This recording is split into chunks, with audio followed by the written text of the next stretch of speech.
Gustavo Manhago.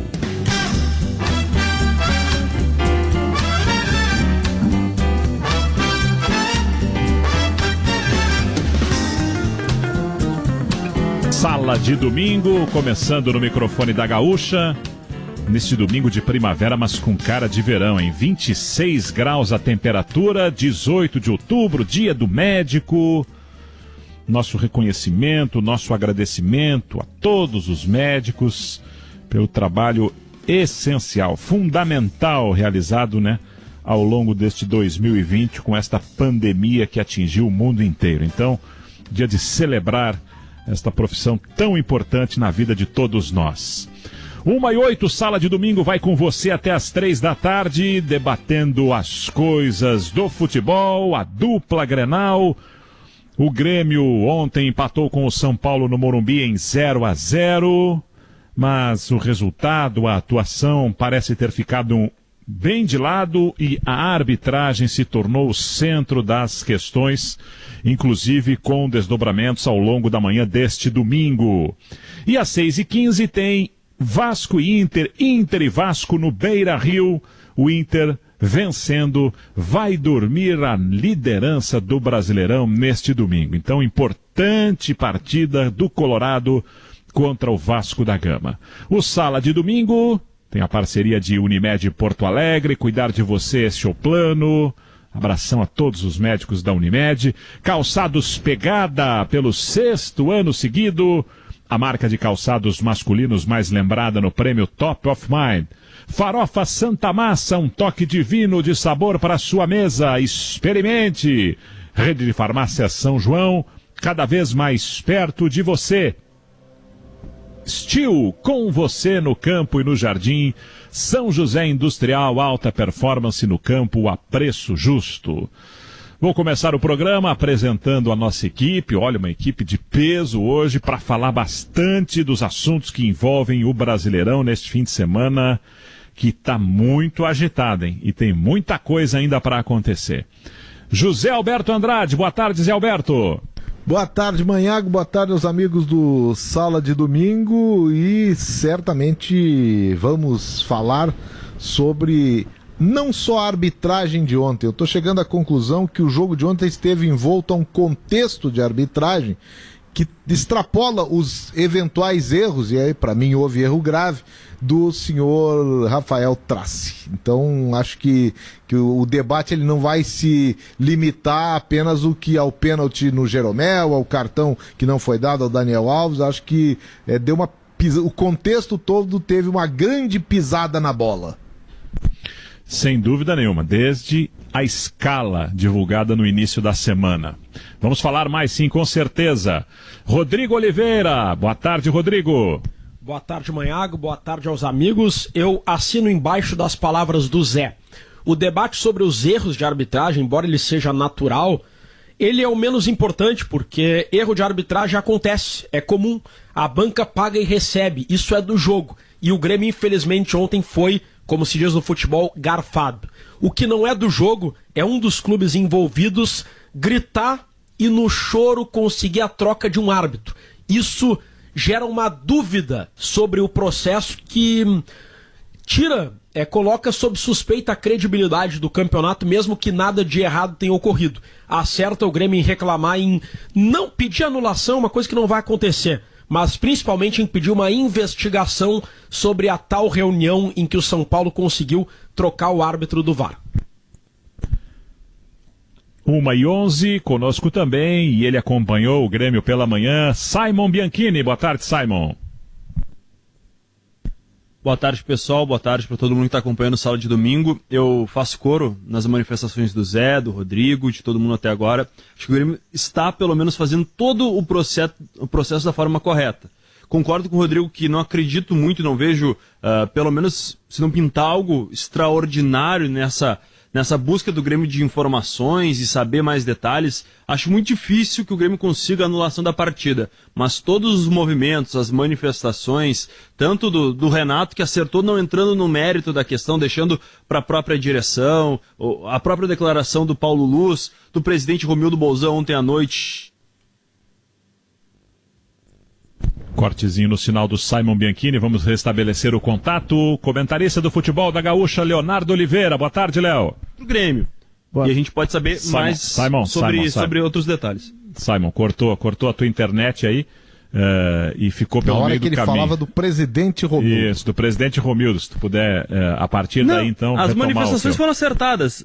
Basicamente, as manifestações foram acertadas de todos os dirigentes até o momento, porque ontem foi contra o Grêmio, mas pode ser contra qualquer outro clube da Série A nos próximos dias, né? Leonardo Oliveira, boa tarde, Léo.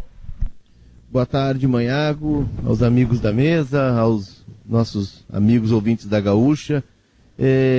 O Grêmio está no todo o direito de reclamar, o que aconteceu no Morumbi ontem foi esquisito, mas a discussão que eu proponho ela é mais profunda. É claro que o Grêmio tem de reclamar, o Grêmio tem de protestar, mas ela precisa bater na porta da CBF, essa discussão, e perguntar: que campeonato a senhora está organizando? Por que nós temos descritérios na arbitragem? Por que em um jogo o árbitro vai a todo momento no VAR e no outro ele não vai, mesmo tendo motivo de sobra para ir? Qual é o critério do VAR? Como é que funciona a arbitragem? Como é que se troca uma escala de arbitragem na semana do jogo? Porque isso coloca em dúvida um produto que é valioso para os clubes. E olha, lá atrás, os clubes se uniram à CBF e suplicaram pela volta do Campeonato Brasileiro, porque ele representa as cotas, ele representa a sobrevivência dos clubes. É a receita certa. Ninguém sabe se a receita da Libertadores virá, da Copa do Brasil virá, porque é mata-mata. Então esse produto é ouro para os clubes brasileiros. E é isso que estamos entregando numa noite de sábado, sem contar o horário das 9 da noite de sábado, que não é um horário de futebol, mas isso é uma outra discussão. Agora, que campeonato a senhora CBF está nos entregando? Como é que funcionam os critérios de arbitragem? É correto isso? Eu acho que os clubes brasileiros, e aí eu vou bater numa tecla e talvez aqui eu seja, né, um senhor esperança, de que os clubes, em vez de gritarem sozinhos, eles precisam se reunir e definir que campeonato estamos entregando para o nosso público. Será que isso vai nos ajudar a rentabilizar? O campeonato está sob suspeita, depois de tudo que aconteceu na semana e no jogo. Tem razão o presidente Romildo, o campeonato está sob suspeita. Agora, é preciso ir além. É preciso cobrar da CBF uma posição para que o produto não seja tão danificado. Rafael Gomes, que acompanhou o Inter durante a manhã e hoje pode, né, acompanhar o Colorado sendo o novo líder, pelo menos no domingo do Campeonato Brasileiro. Boa tarde, Rafael. Boa tarde, Manhago, e com uma novidade. Acabei de confirmar e Yuri Alberto será banco contra o Vasco da Gama. Abel Hernandes será mantido e o garoto que se apresentará à seleção sub-20 por hora começa no banco de reservas. Cudê pode sim fazer algumas preservações, mas não será no ataque. É que aí resolve, né, Marco? Pois é, Rodrigo Oliveira. Pois é, o Yuri Alberto foi bem, eu então lembrei sai do do time. Guerrinha. Agora, além de o Yuri Alberto ter ido bem com o Thiago Galhardo, ele vai para a seleção. Não tem por que ser poupado, ao menos que o Cudê esteja querendo preservar o Yuri Alberto pro André Jardine poder ter um Yuri Alberto bem descansado nos treinos da seleção sub-20. Eu não consigo entender sob nenhuma hipótese. O Yuri Alberto vai ficar fora de 4 jogos. Aí agora, que é a oportunidade de usar a dupla Yuri Alberto e Thiago Galhardo, não vai o Abel Hernandes. É que aí resolve, né? Não, eu já vou por um outro lado, viu? E mesmo que eu acho que tecnicamente o Yuri Alberto deveria começar o jogo e não o Abel Hernandes, porque ele mostrou isso lá contra o Sport e a chance é agora. Mas tem um outro lado. O Abel Hernandes não deve ser o titular no jogo da Libertadores? Sim. Então preserva o Abel, que vai jogar na quinta-feira pelo Inter, sabe? Não é nem só a favor do Yuri Alberto, é a favor do Abel Hernandes, que vai estar hoje jogando uma partida que eu julgo vai ser de alta competitividade pelo Inter, porque o Inter busca uma liderança contra o Vasco, e na quinta-feira, que aí sim, com viagem e tudo mais, o Inter precisa se classificar na Libertadores. Vá que o Yuri Alberto, que o Abel Hernandes, eu não vou nem falar, longe disso dele ter um problema, mas se desgaste demais no jogo de hoje, isso é comum. Hoje em dia e tem viagem, tem um monte de coisa. Acho que eu preservaria o Abel Hernandes tanto quanto promoveria o Yuri Alberto. Deixa eu Aí vai ter o Abel, deixa eu apresentar nosso último convidado, aí vocês podem sair se engalfinhando aí o quanto quiserem. Diogo Olivier, para fechar o time do Sala, tudo bem, Diogo? Boa tarde, Manhago, é você que nos dá o privilégio da audiência na Rádio Gaúcha. Eu só vou dar boa tarde, então. Aí a gente já começa debatendo aí para não tomar muito tempo e o espaço da galera toda, gente. Adiante, gurizada, então, Zé Alberto, Rodrigo, Leonardo. Eu ia colocar um terceiro lado, né? O Rodrigo veio com um lado, o Zé veio com uma outra abordagem, e eu colocaria uma terceira abordagem, que é a seguinte: o Eduardo Cudê não vai ter por 10 dias o Yuri Alberto, né? E nesses jogos contra a Católica, contra Flamengo, são jogos quentes, importantes, ele precisa também, aí a gente pode olhar por um outro viés, ele precisa também dar rodagem para esse jogador, né? Pro Abel Hernandes.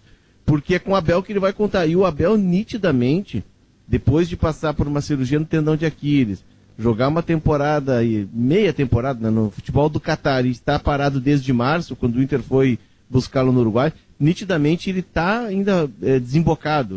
Eu vejo que ele é um jogador que vai ser muito importante, ele tem virtudes, né, ele está se encaixando, e eu imagino, né, ele tentando interpretar a cabeça do técnico, embora isso seja muito difícil, uma missão quase impossível interpretar a cabeça de treinador, mas de que ele esteja pensando nisso, de dar uma rodagem a mais pro Abel, para tê-lo um pouco mais próximo daquilo que se imagina de ideal, ou um tantinho mais próximo para o jogo de quinta-feira. O Abel Hernandes pode estar desgastado na quinta-feira, mas o Yuri Alberto vai estar descansado nos treinos da seleção sub-20. Não consigo entender sob nenhuma hipótese, viu, Manhago? E eu acho que essa dupla, Yuri Alberto e Thiago Galhardo, é uma dupla que tem todas as condições de se firmar como titular no ataque do Inter, porque o Abel Hernandes não deu certo. Ele fez alguns gols, mas não é um jogador com qualidade técnica. Quem sabe naqueles jogos encardidos, em que precisa ter um grandalhão ali no segundo tempo para trombar com os zagueiros, ele entra. Mas, tecnicamente, para começar o jogo, ele não deu resposta. O Yuri Alberto foi bem, o Thiago Galhardo é o melhor jogador da equipe, o Thiago Galhardo pode ser centroavante, pode jogar longe da área, o Yuri Alberto é centroavante na seleção, mas joga também longe da área buscando o jogo. Um ataque com o Thiago Galhardo e Yuri Alberto pode enlouquecer as defesas adversárias, com os dois trocando de lugar e se movimentando a todo momento. Mas não será hoje, ao que tudo indica, que a gente vai ver essa dupla de ataque começando o jogo. É muito Rodrigo, ruim não dar uma sequência para o Yuri Alberto. Rodrigo, eu acho um pouco precipitado o Abel Hernandes. O Yuri Alberto, claro, entrou e mostrou que tem potencial. Não à toa, o Inter foi lá e o investidor pagou o que pagou por ele. É um jogador que tem um longo caminho pela frente e é um caminho que está começando aqui apenas. Mas o Abel, eu acho um pouco precipitado a gente definir que não deu certo, porque ele é um jogador que a gente sabe da trajetória dele, é um jogador de Copa do Mundo, de Seleção Uruguaia, Copa América, enfim, com trajetória na Europa, e ele vem de um longo período parado, né? E vem de uma temporada no Catar. Talvez ele esteja começando a retomar o ritmo. Eu acho que esse jogador é um jogador interessante, é um jogador com virtudes e características que podem ser importantes ali na frente. Talvez a gente tenha que dar um pouco mais de tempo para ele, porque tem também uma lesão recente no tendão que ele teve quando jogava no Hull City, mas principalmente na Inglaterra ele teve uma boa passagem. Não, perfeito, Léo, eu me refiro para agora, com base no que foi na amostra que ocorreu até agora. Eu não vejo motivo para o Abel ser titular e o Yuri reserva. Claro que com o tempo, se o Abel melhorar o rendimento, aí é disputa por posição. Mas com a amostra que nos foi dada até agora, eu não consigo entender.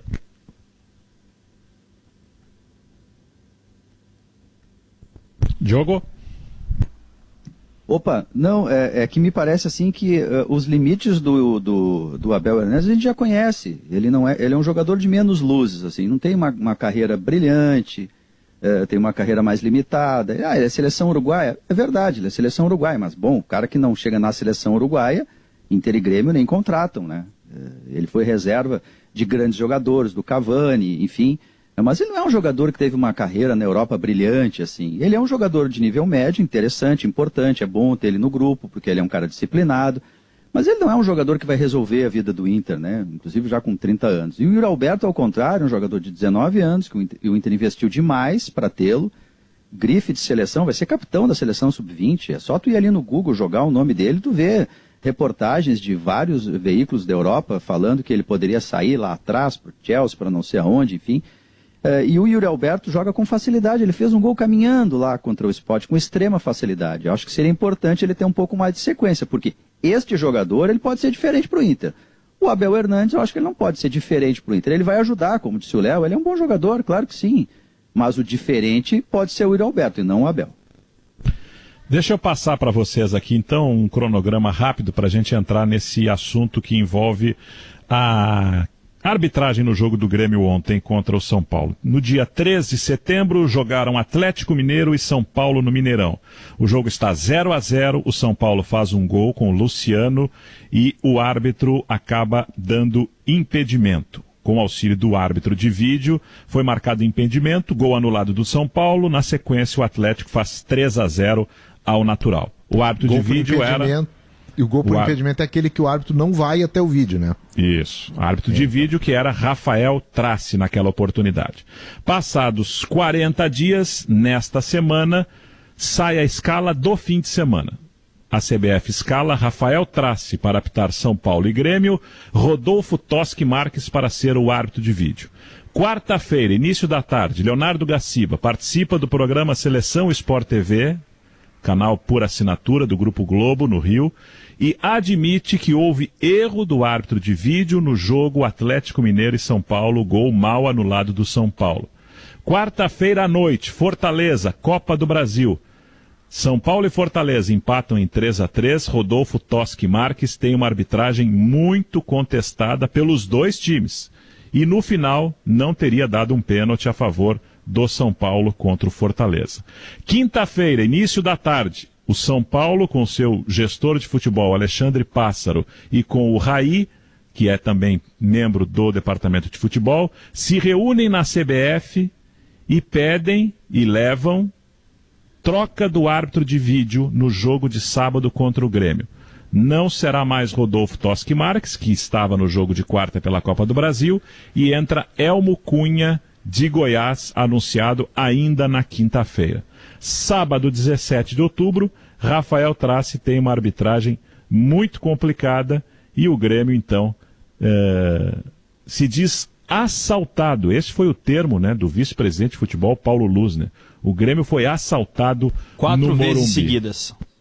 Agora eu pergunto para vocês, né, por que, se o Gaciba na quarta-feira admite que houve erro do árbitro de vídeo, Rafael Trace, no jogo lá do dia 13 de setembro, por que a CBF, dias antes, segunda ou terça, divulga a escala com Rafael Trace apitando um jogo do São Paulo? E depois, por que troca o árbitro de vídeo após uma reunião com os dirigentes do São Paulo? Essa é a grande discussão e menos os erros de campo, né? Pelo que eu vi vocês falando por enquanto. Se não tivesse essa troca na escala, Manhago, seria um jogo com erro de arbitragem como ocorre em toda rodada, como tem debate o tempo todo. E é muito ruim quando tem erro de arbitragem, a gente lamenta, a discussão é eterna sobre a necessidade de profissionalizar a arbitragem, mas acontece e erro de arbitragem não tem que gerar discussão sobre anulação de resultado. O que atrapalha tudo e gera uma discussão maior que o normal, que o padrão, é essa troca na escala. Como um dos times envolvidos, depois de a escala sair, reclama e aí depois da gritaria, tá, tudo bem, esse não vai esse. Isso gera um monte de teorias e suspeitas desnecessárias. Era só a CBF ter mantido a escala original, deixa o São Paulo chiar e pronto, não ia ter esse debate. Ia se discutir os erros, mas não teria esse debate sobre qualquer outra situação envolvida. É que os fatos... precedente. O problema desculpa, eu vou ser bem rápido, bem rapidinho. O problema é o precedente.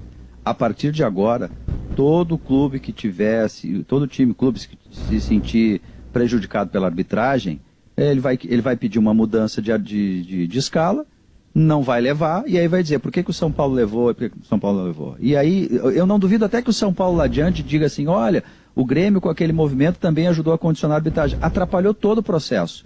Eu não sei, porque para mim, pelo menos, o movimento do Grêmio, ele não é para anular o jogo, porque o Grêmio sabe que isso não acontece, já não aconteceu lá na Conmebol, não vai acontecer.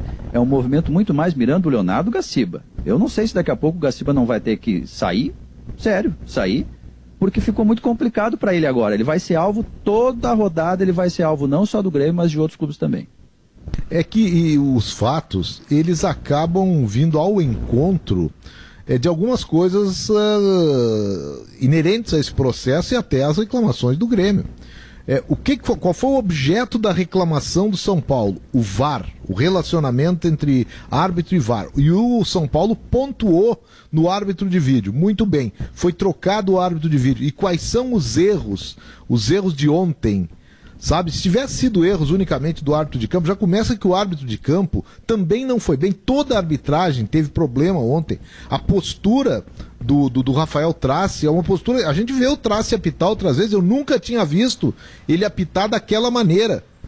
Ele apitou evitando nitidamente qualquer tipo de suspeita que o levasse à arbitragem de vídeo. Naquele lance do PP no primeiro tempo, vou começar por esse, que me parece ser um lance que dá para a arbitragem até não ter chamado o árbitro de vídeo. Foi um lance fora da área e que ele achou que não foi falta. Muito bem, podemos até discutir isso aí. Mas não seria o caso dele, até para mostrar que ele é permeável a algum tipo de suspeita? Era um lance suspeito, não era um lance comum lá no meio, não, era um lance de disputa direta que podia ter cartão vermelho até, talvez a discussão para VAR fosse o cartão vermelho, visto que o lance foi fora da área. Só vermelho por ser o perigo iminente de gol. Ele jamais admitiu de ir até o VAR, dar uma olhada, mas ele já tinha, mesmo que tivesse a sua decisão tomada, mas pelo menos dar uma satisfação pública. Os juízes não podem ser soberbos como foi o Rafael Trace ontem. E nessa soberba residiu muitos dos erros. Ele errou muito na arbitragem. Não é aquela coisa, não, prejudicou o Grêmio. Teve 2 erros para mim que foram fatais para a arbitragem e que deveria ter entrado o árbitro de vídeo, que foi na não expulsão do Daniel Alves e no pênalti cometido no Jeromel. Isso aí pra mim, é a minha opinião de lance técnico. Mas no resto, a arbitragem toda ela foi nervosa, soberba, sem a consulta do árbitro de vídeo e sem também, e aí a gente não sabe o outro lado, do árbitro de vídeo solicitar ao árbitro a consulta. Por isso é que eu tô lembrando lá do início do VAR, quando se falou que as conversas seriam liberadas ou não.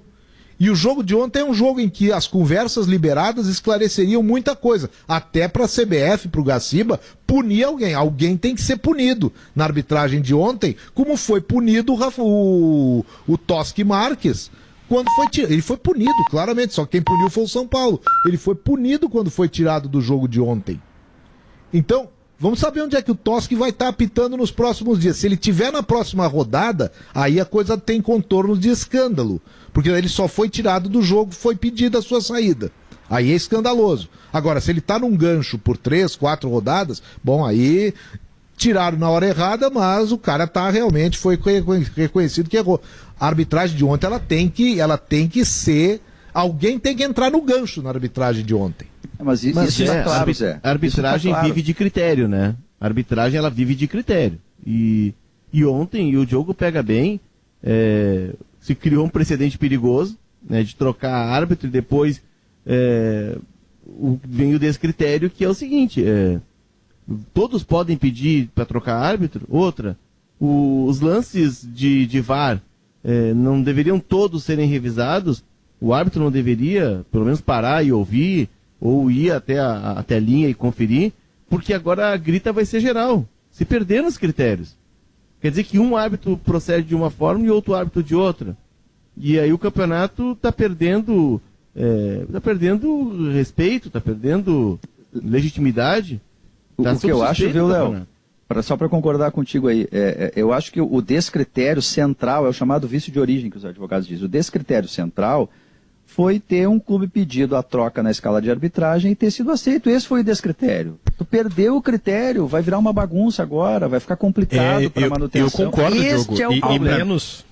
E para mim essa é a... Como disse o Rafael, a gente estaria discutindo só, como disse o Zé e o Rodrigo, a soberba, o erro, a má interpretação, enfim. A gente estaria discutindo a qualidade do Rafael Trace e da equipe de arbitragem, mas como foi mudada a arbitragem por conta de um protesto do São Paulo, e aí, olha, eu não sou um cara que acha positivo o dirigente fazer discurso contra a arbitragem, treinador, mas dessa vez eu acho que é unânime. Dirigente, treinador, jogador, jornalista. O que aconteceu ontem não pode acontecer. Desde o anterior, como bem fez um retrospecto aí do Manhago com Gaciba, com um pedido de São Paulo, até dentro de campo. A somatória dos eventos faz com que haja toda essa indignação com o que aconteceu ontem em Grêmio e São Paulo. E é bem o que disse o Diogo. O São Paulo abriu um precedente que coloca o Campeonato Brasileiro de uma maneira que a gente não gosta. Agora, todo clube que se sentir, entre aspas, prejudicado por um árbitro específico, pode pedir que esse árbitro saia do seu jogo, e eu vou dizer o seguinte, e tem que sair, porque se fizeram isso para um, tem que fazer para todo mundo. Não vai ter arbitragem, né? Ao menos que coloquem no regulamento a possibilidade de os clubes impugnarem o árbitro, caso eles tenham algum receio, algum melindre, mas isso não existe. Aí... quem gritar, acaba levando. Grita um pouquinho, eu não gostei desse árbitro, ele é feio, ele é bobo, tira. Tá bom, desculpa, vai o fulano então. Fica sem transparência, fica sob suspeita. E, infelizmente, mancha, né, senhores? Eu vou dizer uma coisa, o Gaciba tem uma contradição, Leonardo, no meu amigo Leonardo, nosso amigo Leonardo Gaciba.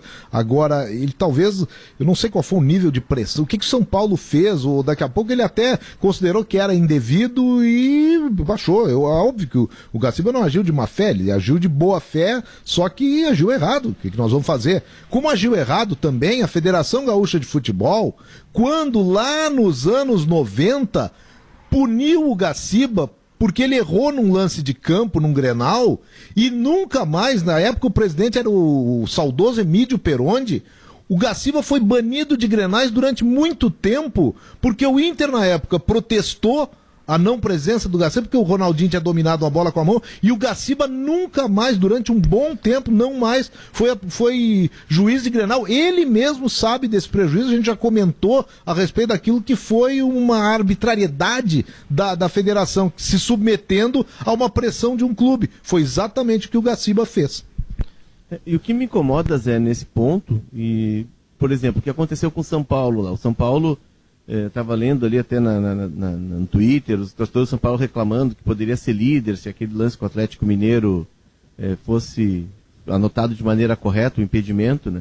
Porque errar impedimento com o 3D, olha, só no Brasil, né? Pelo amor de Deus. Tá ali a linha, só olhar. Ou então o cara precisa botar um novo óculos, né? Mas e agora na questão do Grêmio, é que não há um movimento dos clubes. Os clubes se sentem prejudicados e individualmente eles formam a sua posição, eles criam seu levante, eles protestam na CBF, como fez o São Paulo e como está fazendo o Grêmio. Mas esse erro que prejudicou o Grêmio, esses erros que prejudicaram o Grêmio, que foram no plural, eles estão prejudicando todos. Porque o campeonato está sendo colocado sob suspeita. O campeonato está sendo atingido. E não se tem uma unidade dos clubes para... Opa, só um pouquinho, o que aconteceu com o Grêmio? Como é que é essa questão do São Paulo? Porque amanhã vai ser com outro clube. E tem um produto que é comum de todos, que é o campeonato. Então, assim, me incomoda muito isso, que cada um cuida do seu quadrado e quando pisa no seu pé, grita. Não é assim. Mas por que acontece? Porque não tem uma unidade dos clubes, não tem mais uma entidade dos clubes, e nós temos um Conselho Nacional de Clubes, que é uma sala dentro da CBF. Então, os clubes, eu sei que o Grêmio está se sentindo prejudicado, o Grêmio vai reclamar, mas vai reclamar e ali na frente vai acontecer com outro, e lá na frente vai acontecer com o Grêmio de novo, e depois com outro, porque não se tem uma posição unitária dos clubes, de cuidar daquilo que é de interesse coletivo. Os clubes gritam quando afeta o seu... Quando é no seu pé, no seu bolso, sei lá, quando é contra.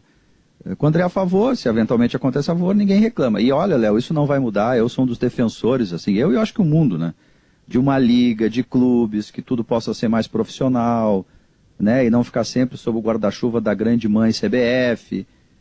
Mas isso não acontece. Não acontece por isso, porque os clubes reclamam quando é ruim.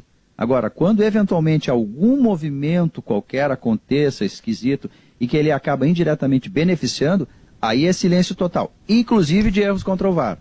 Quando o VAR é contra, ruim. Vá, crítica. Agora, quando acontece a favor, não, mas aí é banca paga e recebe, entende? Então, isso vai continuar acontecendo. A questão central é o seguinte, é se discutir o que dá para fazer, Rodrigo, neste momento agora. Uma das questões na prática que precisam acontecer imediatamente, já devia ter acontecido, na hora que o lance está sendo revisado, saber o que está sendo revisado, se está sendo revisado, e com o áudio da conversa liberado, como acontece lá no futebol americano, quando acontece em outros esportes. É isso que tem que acontecer para saber o que os caras estão falando. Resolve em parte o problema. O campeonato é organizado pela CBF, que tem o monopólio do fomento, da gestão do futebol brasileiro, e se a gente achar ruim, não tem o que fazer. Vai seguir sendo a CBF, que é uma entidade administrada por dirigentes que são sempre os mesmos, eleitos pelos presidentes de federação que são sempre os mesmos, e tem um estatuto que impossibilita qualquer...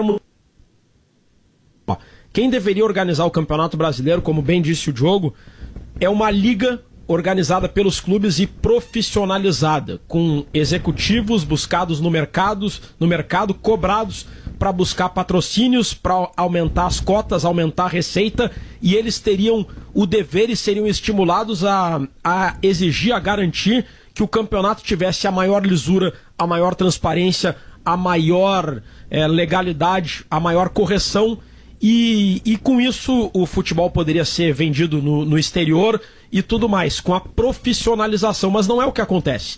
Agora, se o campeonato tem esses problemas, os clubes reclamam, a CBF não precisa nem dar explicação e segue tudo igual, até a próxima polêmica. Nesse momento, 1h38. Novo Laboratório Unimed, Unidade Gravataí, na rua Aritubes 731. Unimed, cuidar de você, esse é o plano. A Calçados Pegada conquistou depois... Interessante, temos muitos elementos nisso aí. Para depois das 2, então, a gente focar em Inter e Vasco. Sala de domingo vai até às 3 da tarde hoje. Com você, o debate com gostinho de churrasco. Já voltamos. Sala de domingo na Gaúcha, 15 para as 2 da tarde. São José Industrial, alta performance no campo a preço justo. Steel com você no campo e no jardim. Rede de farmácias São João, cada vez mais perto de você. Farofa Santa Massa, um toque divino de sabor para sua mesa. Experimente. Calçados Pegada, pelo 6º ano seguido, a marca de calçados masculinos mais lembrada no prêmio Top of Mind. E Unimed Porto Alegre, cuidar de você, esse é o plano. Sala de domingo que está recebendo... Na equipe hoje, José Alberto Andrade, Diogo Olivier, Leonardo Oliveira, Rodrigo Oliveira, Simon Bianchini e Rafael Gomes. Zé, tens prioridade para falar então do que tu achou do Grêmio ontem? Sabe por que a gente está falando tanto assim da arbitragem, Manhago, das impropriedades da arbitragem, seja na escalação ou também nos lances de campo, que houve erros? Porque o Grêmio merecia ter vencido o jogo. Então houve um resultado injusto que foi avalizado pela arbitragem, por quem deveria fazer justiça no jogo. Por que eu digo o resultado injusto? O Grêmio foi melhor que o São Paulo, bem melhor que o São Paulo. O Grêmio em 90% do jogo mandou no jogo, mas não teve, aí vamos reconhecer dentro de campo algumas carências, o Grêmio não teve ofensivamente o poder de decisão. O Grêmio está, entre outras coisas, reclamando um pênalti não marcado, porque o pênalti seria a forma de chegar ao gol do São Paulo. O Grêmio não teve, o Thiago Volpi não salvou o São Paulo, assim, em grandes momentos, não foi um sufoco do Grêmio, embora o domínio de bola, a qualidade de jogo, a posse de bola qualificada do Grêmio, mas infrutífera para efeito de gol, ela se fez notar no jogo de ontem. Mais uma vez o Grêmio patrocinado em boa parte do jogo pela presença de Maicon. Esse é a solução que vira problema pela falta de assiduidade, o que é impossível para o Maicon. O jogo escancarou. Então. Vai lá, Diogo. Não, vai lá, Rodrigo, vai lá, vou depois. O jogo escancarou também um problema que já é antigo e que o Grêmio sofre sempre quando não tem o Diego Souza, que é a falta de um outro centroavante. O Luiz Fernando não foi bem como camisa 9, e o Diego Souza, até pela idade, e mesmo que fosse jovem, não tinha como, ele não tem como jogar todos os jogos. e o Grêmio não tem uma reposição. Eu prefiro ainda quando joga o Isaac, improvisado naquele setor, mesmo que ele seja um meia, mas o Grêmio está precisando de um jogador para essa função, né, senhores?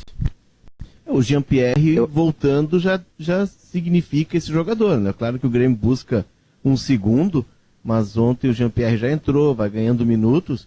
Esse jogador é fundamental. Se o Grêmio quer retomar aquela ideia, e o Renato ele andou variando, andou buscando outros modelos de jogo, se ele quer retomar a ideia de toque, de envolver, de ter posse de bola, de envolver o adversário e chegar ao gol numa ideia de jogo mais tramado, mais costurado, tu tem de ter o Jean-Pierre, pela qualidade do passe dele, pela qualidade técnica dele. E para mim, eu concordo com o Zé, a solução do Grêmio ela também é um problema, porque o Grêmio não pode virar Maicon dependente. O Maicon contra o Botafogo, a gente ficou um bloco inteiro falando dele no sala de redação no dia seguinte pela mudança que ele gera no time. Só que esse é um jogador também que ele não consegue ter uma sequência de jogos. Tem uns pontos interessantes do jogo ontem. O primeiro deles me parece que é o seguinte: ele reforça o discurso do Renato. À medida que os titulares vão voltando, o Grêmio vai crescendo de rendimento. Ontem o Grêmio sofreu muito porque o Diego Souza, com o Grêmio devolvido ao 4-2-3-1, com o Matheus Henrique, o Michael pegando o campo de frente, ele cresce de rendimento. E dois extremas ao seu lado, ele cresce de rendimento. O Diego Souza, que a gente via sumido do jogo, era muito mais naquela ideia de um jogador entre as linhas, 3 volantes, embora 2 deles não fizessem função de volante, mas um time mais conservador. E aí ele ficava isolado. Quando retoma o modelo original, ele começa a aparecer mais no jogo. Inclusive dando assistência para gol do PP, golaço, né? O primeiro, como a gente viu, contra o Botafogo. Então reforça a ideia do Renato de que com os titulares o time tem mais rendimento. E reforça uma ideia que essa não é nem reforçar, eu acho que para mim ela já está fora de discussão. Eu, pessoalmente, entendia que isso não estava em discussão lá atrás, né? Estou dizendo agora porque disse lá antes. O 4-1-4-1, 3 volantes, para esse Grêmio do Renato de agora, ele é só uma emergência. Quando tem alguma instabilidade, ele recorre a esse modelo. Aos poucos, ele tenta voltar à ideia mais ofensiva. Extremas, como eu disse antes, o 4-2-3-1, com o Michael pegando o time de frente. Porque o Michael joga assim. Coloca o Michael um pouquinho mais à frente e costas para o jogo, ele some. Então, a volta dos titulares, ela reforça a ideia do Renato de que o time vai melhorar o rendimento. E isso sinaliza algo interessante para o torcedor. Porque, como disse o Zé, a gente também está falando muito de arbitragem porque o Grêmio está jogando melhor. O Grêmio vem melhorando com a volta dos titulares. E aí passa aquela impressão que dá para disputar alguma coisa diferente, né? Embora o Grêmio esteja muito atrasado, né? Mas o rendimento do Grêmio é que foi importante ontem, né? Com um time, inclusive, mais aberto, mais ofensivo, enfim. O Renato fez corretamente as trocas. Eu apenas, lá quando o Alisson se lesionou a 14 minutos, só teve uma dor muscular, ali eu acho que já dava para tentar do Jean-Pierre. Poderia já ter entrado o Jean-Pierre ali, o Luiz Fernando foi para a direita, o Jean-Pierre entra ali no centro, o Isaac fica lá na frente. Ali o Renato poderia já ter colocado o Jean-Pierre, então depois, um pouco depois. Mas de resto, o Renato conduziu bem o jogo e sinaliza para o torcedor que o Grêmio está melhor, o Grêmio está melhorando. Rodrigo, Leonardo. Eu falo da questão da ideia, Manhago, de jogo, porque inclusive na entrevista do presidente Romildo, ele disse, nós estamos procurando uma nova forma de jogar, estamos mudando a forma de jogar do Grêmio, né? E me parece que o Renato tentou buscar isso, o Renato tentou testar outras formas. O 4-1-4-1, como disse o jogo, é uma carta que ele tem na manga para momentos mais de emergência, porque dá uma estabilidade, ajudou o Grêmio a retomar a confiança a partir do jogo contra o Palmeiras. Porque isso. Esse 4-2-3-1, no jogo contra a Católica lá no Chile, foi um horror. A Católica passeou no meio campo do Grêmio. E aí o Grêmio volta contra o Palmeiras e vai resgatando a confiança. E me parece que agora o Renato, depois de testar a ideia com um tripé, depois de tentar encontrar jogadores, ele conclui que esse time do Grêmio, é muito difícil que no meio do caminho ele abandone uma ideia na qual ele vem jogando há muito tempo. E aí tem a volta do 4-2-3-1. Mas esse 4-2-3-1, e eu vou insistir nisso, ele está muito calcado na figura do Maicon. E isso é perigoso para o Grêmio, porque o Maicon é um jogador que precisa ser administrado, precisa ser cuidado, né? Pela qualidade técnica dele e a importância dele, e pela questão física, ele não aguenta jogar todas as partidas. E o calendário ele é muito ingrato, ele é muito cruel com o jovem, imagina com o jogador da idade do Maicon, com a compleição física dele. Agora, o Diogo Barbosa tem que entrar nesse time, né, Manhago? Se o Renato não quer usar Orejuela e Diogo Barbosa juntos, porque são dois ofensivos, que coloque o Vitor Ferraz.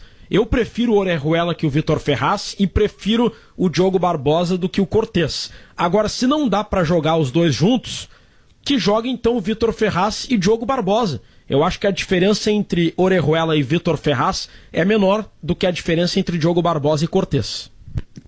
O que eu queria ver Orejuela e Diogo Barbosa no mesmo time. Nem que pra isso. Mas aí não é só tu, né, Zé? Eu, tu, acho que todos do Sala de Domingo e a torcida do Grêmio. Mesmo que pra isso, além de ver, volantes. Eu queria saber a explicação. Por que tem esse formato de duplas? Por que os melhores não jogam? O Renato explica a questão da diferença de um marca mais, outro. O Cortez ontem, ele teve subidas maravilhosas, assim, de aparecer no buraco ali, aparecer no vácuo pelo lado, agora vai. E continua não indo, sabe? E o Diogo Barbosa vai. Os jogos do Grêmio já mostraram. Então, o reforço do meio-campo em cuidar mais o lado esquerdo pro Diogo Barbosa e liberar esse jogador dá um ganho pro ataque que me parece que vale pelo menos ser tentado com os dois laterais. Sabe, o Grêmio tinha, até porque o Alisson pela direita, ele tá derivando bastante pro meio, ele é um dos jogadores mais importantes do Grêmio no momento. E o PP é aquela jogada que é fatal também. Então libera os homens de lado do meio-campo, o Alisson e o PP, para irem pro meio e o Grêmio tem dois laterais de altíssima qualificação para ir pro ataque. Como diria Abel Braga, vai para dentro deles. Eles entram mais dentro da área, né, Zé? Fazendo esse movimento em diagonal, abrindo o lado dos laterais que passam, eles ficam mais dentro da área. Sabe, eu sou viúva no futebol, assim, de um lateral tipo Sorin. Eu adorava o Sorin, que por vezes era muito menos lateral e muito mais um atacante, um jogador de meio. Tanto o Sorin do River Plate, como o Sorin que a gente viu aqui no Brasil, jogando pelo Cruzeiro. Mas o Sorin eu coloco como um cara de exceção num esquema que tem que ser montado para ele. Eu não tô cobrando isso do Diogo Barbosa, por exemplo. Não, mas o que eu acho curioso é que nessa ideia de duplas, aí, enfim, obviamente, né, é tu soltar um lateral e segurar mais o outro. É óbvio que é muito isso, né? Só que o problema é que o Cortez, qual é o que pesa a favor do Cortez, ou pesaria nessa discussão? É que ele, defensivamente, ele entrega mais. Essa é a ideia do Cortez. Ele não é um cara que tem muitos gols no Grêmio, tem poucos, não coloca o cruzamento na cabeça do centroavante, não faz isso com regularidade. A virtude dele é defensiva, ele segura lá atrás. Só que eu acho que me parece, pelo menos, não sei a opinião de vocês, é que este álibi do Bruno Cortez, ele está se perdendo nos últimos jogos. Ele defensivamente tem mostrado problemas. Ele é expulso, o Marinho passou por cima dele. É verdade que o Marinho está num bom momento passando por cima de todo mundo. Mas enfim, ele foi especialmente vazado lá no jogo com o Santos, o Bruno Cortez. Então assim, se defensivamente ele não é mais essa fortaleza, e ele é muito menos que o Diogo Barbosa ofensivamente, eu acho que é razoável que os dois, Orejuela e o Diogo Barbosa, tenham opção, em algum jogo pelo menos, para a gente ver como é que funciona. Mas me parece, Diogo, que tem muito dessa ideia de quando o Renato ele dividiu bem, né? Quando tu tem Orejuela, tu potencializa a saída pelo lado direito. E tem essa questão do Alisson enveredar muito pelo meio. O PP é um cara que vem mais pela extrema, né? E aí o Diogo Barbosa entraria pelo flanco. Me parece que tem um casamento aí, além da questão defensiva, de tu deixares um lateral mais preso, ou que esse lateral em determinado momento forme um terceiro zagueiro, mas também de casar com o jogador da frente, né? Porque altera a posição. O Vitor Ferraz, por exemplo, é um jogador mais de flanco. O Orejuela, por vezes, vai por dentro. Eu acho que tem uma combinação também que muda a forma de jogar do Alisson e do PP.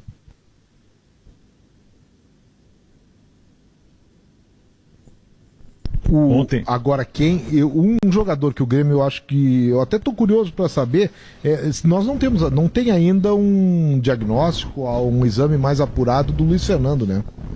Fiquei muito preocupado. Ô Zé, inclusive estou subindo neste exato momento, até fiz questão de compartilhar com alguns de vocês. Eu obtive uma imagem da perna do Luiz Fernando após a entrada. Preocupa para a partida de quinta-feira.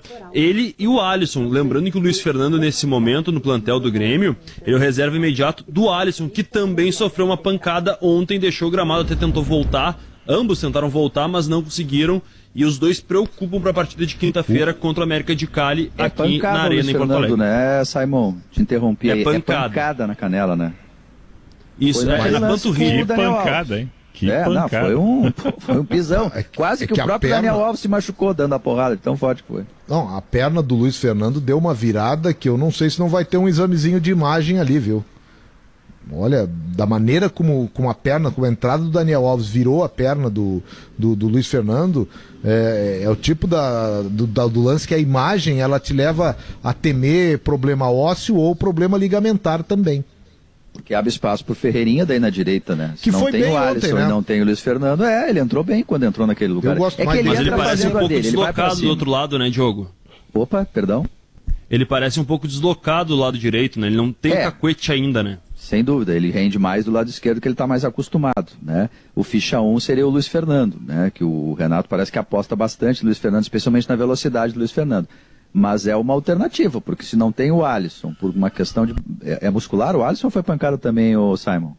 Foi pancada, mas o Alisson já vinha sendo preservado nos últimos jogos, né? Também por uma questão muscular. E o Alisson vem ganhando muito espaço recentemente no time do Grêmio. Após a saída do Everton, ele virou líder em assistências. Ele tem 7 assistências já para gols diretos do Grêmio na temporada de 2020. Ontem tudo foi pancada no jogo, né? Impressionante como bateu. Aliás, deixa eu fazer uma vírgula aqui sobre a questão das faltas. O Grêmio nem reclamou disso. Disso o Grêmio não reclamou. Mas assim, tecnicamente a arbitragem foi tão deficiente que o Grêmio acabou nem tocando nesse assunto. O São Paulo fez muitas faltas, 24-16. E muitas faltas, a maioria delas, eu diria, algumas violentas, nitidamente para barrar contra-ataque. Porque o São Paulo, pela ideia do Diniz, coloca o time inteiro no campo adversário e tenta retomar a bola onde perde. Se ele não consegue retomar no primeiro bote, tudo bem, mas aí depois ele faz falta. Fez isso umas 5, 6 vezes. Né? E não houve cartão amarelo e expulsão para punir esse rodízio em sequência para impedir contra-ataque do Grêmio. Sinal marcando 2 da tarde, notícia na hora certa. Voltamos em seguida com o Sala de Domingo. 7 minutos, 2:07, este é o Sala de Domingo. O debate com gostinho de churrasco. Hoje tem Brasileirão no futebol da Gaúcha. 4 da tarde, Luciano Périco narra Corinthians e Flamengo. 6:15, Pedro Ernesto Denardim traz as emoções de Inter e Vasco. Sala de Domingo para Unimed Porto Alegre. Cuidar de você, esse é o plano. Calçados Pegada, pelo 6º ano seguido, a marca de calçados masculinos mais lembrada no prêmio Top of Mind. Farofa Santa Massa, um toque divino de sabor para a sua mesa. Experimente. Rede de Farmácia São João, cada vez mais próxima de você. Steel, com você no campo e no jardim. E São José Industrial, alta performance no campo a preço justo. Deixa eu contar para vocês aqui uma história. Teve jogo adiado na Série D do Campeonato Brasileiro, agora, informação de agora, e não é por coronavírus. O Rio Branco do Acre, o time do goleiro Bruno, lembram do goleiro Bruno? Trocaram a escala de arbitragem, hein? Será? O Rio Branco chegou na cidade de Bragança, no interior do Pará, fica lá na região de Belém, para jogar contra o Bragantino neste domingo. Chegou na sexta-feira à cidade de Bragança. No sábado fez um treinamento e foi jantar em um restaurante da cidade, por volta de 7 da noite. À meia-noite começaram os sintomas de infecção estomacal em 20 dos 24 jogadores e membros da comissão técnica. Todos foram levados para uma UPA da cidade de Bragança, onde permaneceram por volta de 4 horas, retornando para o hotel perto das 5 da manhã deste domingo. O time entrou com um pedido de suspensão, a CBF esperou um parecer médico, foram constatados já 11 atestados médicos de jogadores sem condição de entrar em campo e a CBF decidiu pelo adiamento por 24 horas, marcando o jogo para esta segunda-feira, 3 da tarde, em Bragança, lá no estádio Diogão. Bragantino do Pará e Rio Branco do Acre. O goleiro Bruno está entre os jogadores com problemas estomacais. Foi feito um boletim de ocorrência policial na delegacia de Bragança. O que será que tinha nessa comida aí, hein, que pegou? Bom, foi o primeiro adiamento por churril. Primeiro adiamento por churril da história do futebol mundial. Que coisa incrível. Então, partida adiada na Série D do Campeonato Brasileiro. Vamos lá, Leonardo Oliveira, falar de Inter e Vasco. O Inter pode dormir na liderança. Se o Flamengo não ganhar, o empate serve, mas a vitória é que vai fazer aí a pressão ficar para cima do Atlético amanhã. Então, o Inter, para ser líder e pressionar os adversários, tem que ganhar, Leonardo. E acredito que o Inter vai usar força total, não vai preservar tantos jogadores, porque o jogo contra a Católica é só na quinta-feira, né? E aí sim, a questão, o desafio do Inter é o próximo final de semana que ele recebe o Flamengo. Mas nessa partida eu não acredito em grandes preservações, a não ser aqueles jogadores cujo exame aponte um risco iminente de lesão. E a saudar a integração de mais um menino, né? Eu estava acompanhando nas redes sociais, tá, desde a semana passada, os torcedores falando muito do Mazetti, que é um lateral que foi campeão da Copa São Paulo, e o Eduardo Cudê promove o Mazetti, é mais um menino que ele sobe. O Pedro Henrique já ganhou lugar no banco de reservas, está à frente do Lucas, que veio da Alemanha, né? E aos poucos ele vai procurando soluções. O Heitor talvez né, ainda esteja se recuperando, talvez para quinta-feira.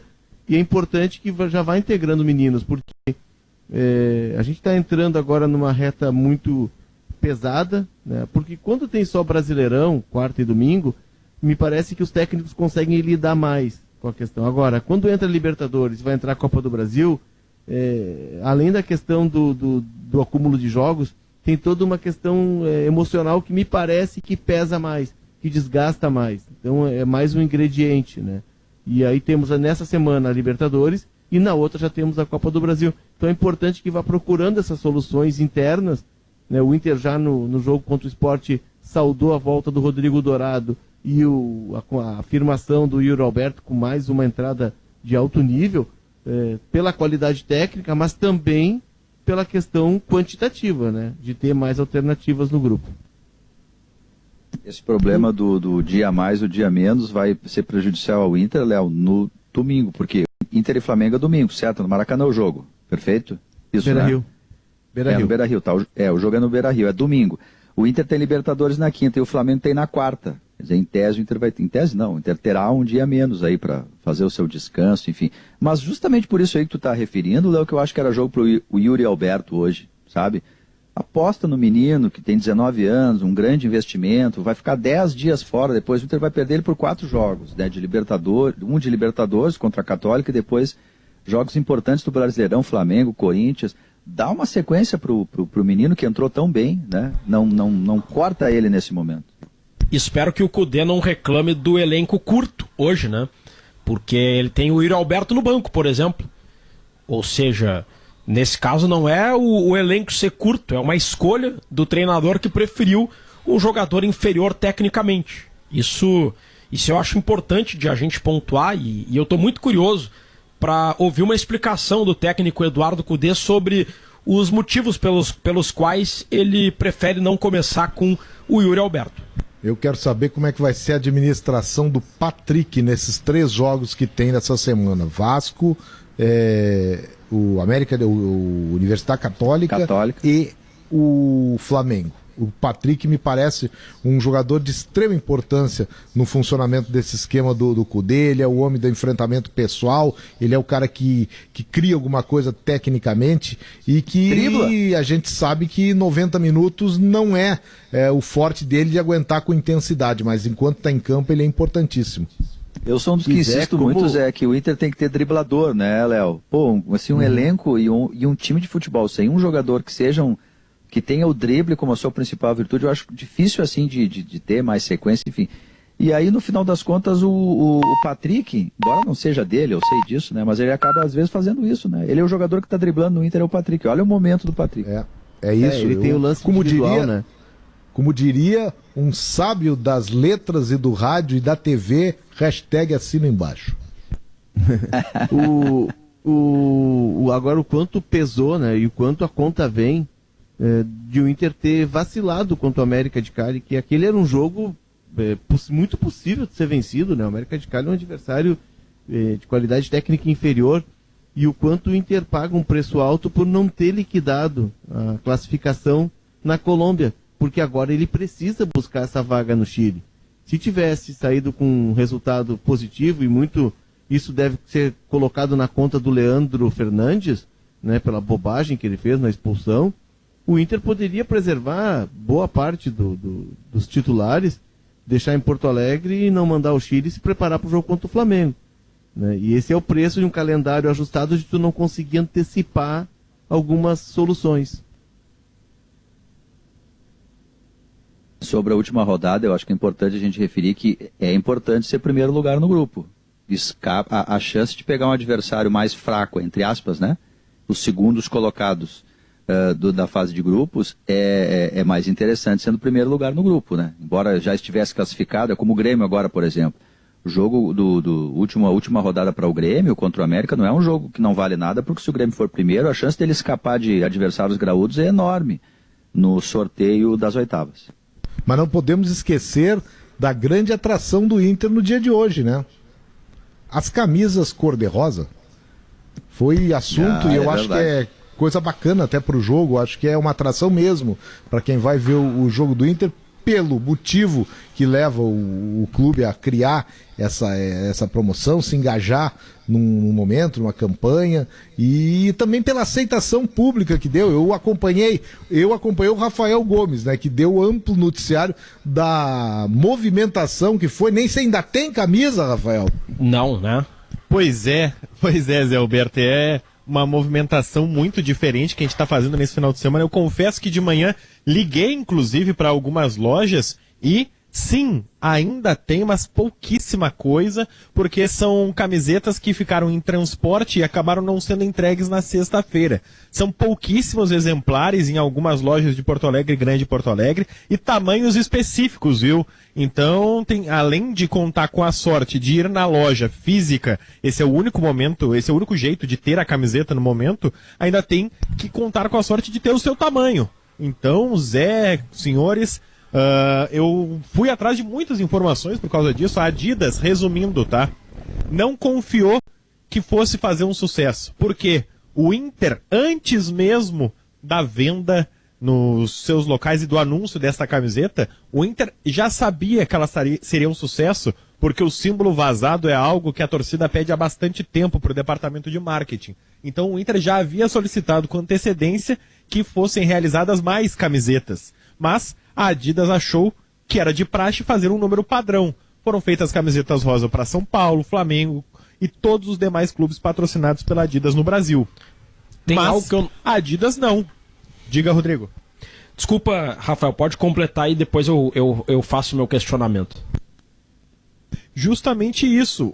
A Adidas fez um número padrão de camisetas baseado para cada clube. E não está programado até esse domingo, conversei novamente com algumas pessoas hoje pela manhã, uma nova remessa. Ou seja, a não ser que a torcida peça muito, faça campanha, o Inter já está tentando pedir mais uma remessa para a Adidas, que inicialmente já sinalizou de maneira negativa, não terão mais camisetas. Online praticamente não existiu, viu? Recebi inclusive alguns relatos de torcedores que fizeram a compra, tiveram aprovadas a compra e tiveram o valor estornado em cartão de crédito por falta de estoque ou até mesmo dados cadastrais. Então, essa camiseta vai virar artigo de colecionador.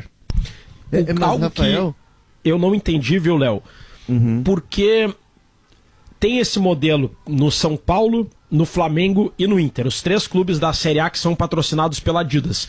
E essa procura absurda só existiu no lado do Inter. As camisas rosas do Flamengo e do São Paulo, elas não esgotaram assim, ainda tem para vender. Só no Inter que teve essa procura imensa e o modelo é exatamente igual. Eu tenho uma tese sobre isso, uma tese não, Tem uma versão minha, uma reles opinião, quem dera tivesse uma tese. Eu acho que é o seguinte, não é grenalização, mas o fato de já de anos Grêmio e Inter lançarem camisas em cor-de-rosa nessa época já é uma coisa tradicional. Mas o Inter tem não é uma vantagem, claro, uma vantagem estatutária. O Inter pôde fazer da sua camisa rosa e vai fazer hoje uniforme de jogo. E isso aí motivou mais, sem falar que o modelo é muito bonito. O Grêmio lançou um modelo lindo também, de camisa cor-de-rosa, mais viva até do que a camisa cor-de-rosa do Inter, mas o Grêmio tem uma limitação estatutária que não permite que uma cor diferente das 3 tradicionais do clube, o azul, preto e branco, seja utilizada em jogos. O Inter vai utilizar e sem maior trauma. Olha que eu sou um conservador em termos de uniformes, mas o rosa, ele é um derivado do vermelho. Então tem essa facilidade também até para convencer os mais radicais e conservadores quanto ao uniforme. Eu só quero saber o seguinte, o calção e a meia são brancos? Essa é uma curiosidade, né? Mas tem uma questão, Zé, que na quinta-feira eu trabalhei muito em cima desse assunto, porque eu percebia já nas redes sociais uma mobilização dos torcedores, né, em cima da camisa rosa. E aí, na sexta-feira pela manhã, eu recebi de uma torcedora, por WhatsApp, ela chegou 10:08 no Beira-Rio e era tipo 13ª, 14ª da fila, ela me relatou. Ela mandou vídeo, mandou fotos. E quando ela saiu, a loja abriu, inclusive, meia hora antes, né, para atender, e entrava um número limitado de pessoas pela questão toda da pandemia e tal, entravam 10 pessoas na loja. E quando ela saiu do estádio, com a camisa dela, já não tinha, entraram 10 e ela entrou na segunda turma. Já não tinham alguns números, as camisas femininas, o tamanho médio, que são as mais procuradas, já não havia, né? E a fila já estava muito maior. Ela disse, quando cheguei, entrei em 13º, meia hora depois já tinha mais de 60 pessoas, e quando ela saiu por volta de 9h40, 9h45 do estádio, havia 300 pessoas, cerca de 300 pessoas na fila. Essa camisa do Inter, me parece que o torcedor do Inter não é de hoje, ele clama por uma terceira camisa que fuja do vermelho e branco. Porém, isso é vedado pelo estatuto do clube, né? E eu lembro que a Nike lançou uma camisa cinza do Inter, né? Com a ideia de remeter uma amarela, ao cimento da arquibancada. E ela teve um relativo sucesso. E no ano passado o Inter lançou uma camisa preta, né? Que também, ela não foi uma camisa de jogo, mas ela fez muito sucesso entre os torcedores. Porque o torcedor, ele me parece que ele está pedindo, né, embora toda a questão de estatuto, que a terceira camisa ela fuja um pouco do convencional, do mas vermelho com a branco. Cinza e com a amarela o Inter jogou. A cinza sim, a preta não. Não, com a amarela. Não. A amarela, Não, aquela mais atrás. Sim, é que aí a amarela. É que aí tem que trocar o hino, né, Leonardo? Aí tem que ser o acinzentado de glórias, ou então o amarelado de glórias. O rosa é uma cor derivada do vermelho. Mas tem uma outra questão, Zé, que me parece também que atraiu muito o interesse do torcedor. O escudo preto. Essa camisa do Inter, pelo que eu vi nas imagens, ela tem um escudo preto e vazado. E isso também foge do tradicional do Inter, né? Me parece que é uma mobilização do torcedor pedindo que algo diferente no terceiro uniforme. Algo que fuja do vermelho e branco. E só para fechar, a Adidas fez um lote limitado e fez 5 mil para São Paulo, Flamengo e Inter, porque é uma camisa de série, é engajada numa campanha, né? E ela alega que não pode produzir agora, mas porque essas linhas de produção ela obedecem a um ritmo, né? a uma agenda. E agora ela está produzindo a linha de verão. Essa camisa do Inter ela foi produzida ali atrás. E isso só vai ser possível em janeiro, né? Quando encerrar a linha de produção da linha de verão, né? E aí sim, aí vai ter mais camisa rosa, mas apenas para o começo do ano que vem. Deixa eu abrir um parênteses, Manhago.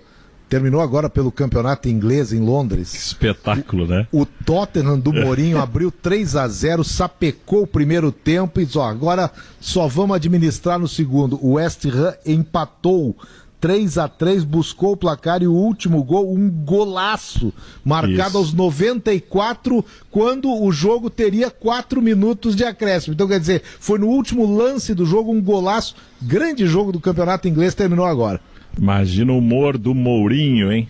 Que coisa séria, 3-3 lá, final do campeonato inglês. 2h25, gurizada, último intervalo aqui do Sala de Domingo, e na volta a gente vai para os 30 minutos finais, debatendo Internacional e Vasco, o jogo que vale a liderança para o Inter do Campeonato Brasileiro.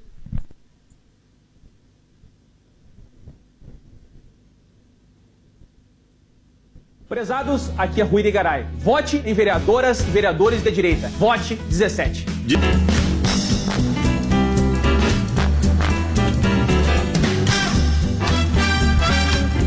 2h30.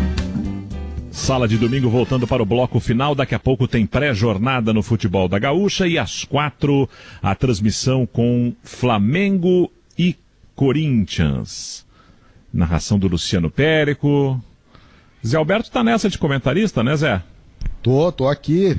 Leonardo esperando Acosta. para ver o time do Dome contra o visitando o Corinthians do Wagner Mancini, né? Leonardo Acosta, o repórter, Bertoncello, Diori, equipe da Gaúcha para esse jogo. E depois tem o duelo do Inter contra o Vasco. Sala de Domingo com Unimed Porto Alegre, Calçados Pegada, Farofa Santa Massa, Rede de Farmácia São João, Estil e São José Industrial.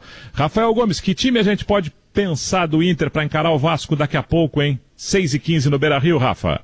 Marcelo Lomba, Rodinei, Moledo, Zé Gabriel e Moisés, Lindoso, Edenilson, aí deixa a dúvida no meio de campo entre Patrick e Praxedes, aí a gente coloca também Yuri Alberto no banco, Abel Hernandes e Thiago Galhardo. Acho que isso, faltou um, não? Marcos Guilherme ou Praxedes? Edenilson, Patrick, Marcos Guilherme, eu acho que joga Marcos Guilherme, Rafa. Joga Marcos Guilherme pela questão de características de jogo, de velocidade, embora o Marcos Guilherme... Essa é a dúvida, Léo. Encaixar... São três nomes para duas vagas, pelo que eu andei conversando. O Marcos Guilherme e o Patrick, quem tiver mais desgastado dos dois pode dar lugar para o Praxedes no meio de campo. Então é isso. Lomba, Rodinei, Moledo, Zé Gabriel, Moisés, Lindoso, Edenilson, aí 3 nomes para 2 vagas, Marcos Guilherme, Patrick e Praxedes, Thiago Galhardo e Abel Hernandes. Esse é o time do Inter, que tem 31 pontos, 16 partidas. O Atlético Mineiro tem 31 pontos, 15 partidas. Tem uma vitória a mais também o Galo, por isso está na frente. O Flamengo, terceiro colocado, já não tem mais jogo a menos. O Flamengo tem a mesma pontuação do Inter, mas fica atrás nos critérios de desempate. Leonardo Oliveira, o Vasco já vai ter o português hoje na beira do campo, Ricardo Sapinto. O que você pode falar pra gente aí deste técnico que assume o Vasco? Depois de um trabalho até elogiável do Ramon, né, mas que acabou não durando, Léo.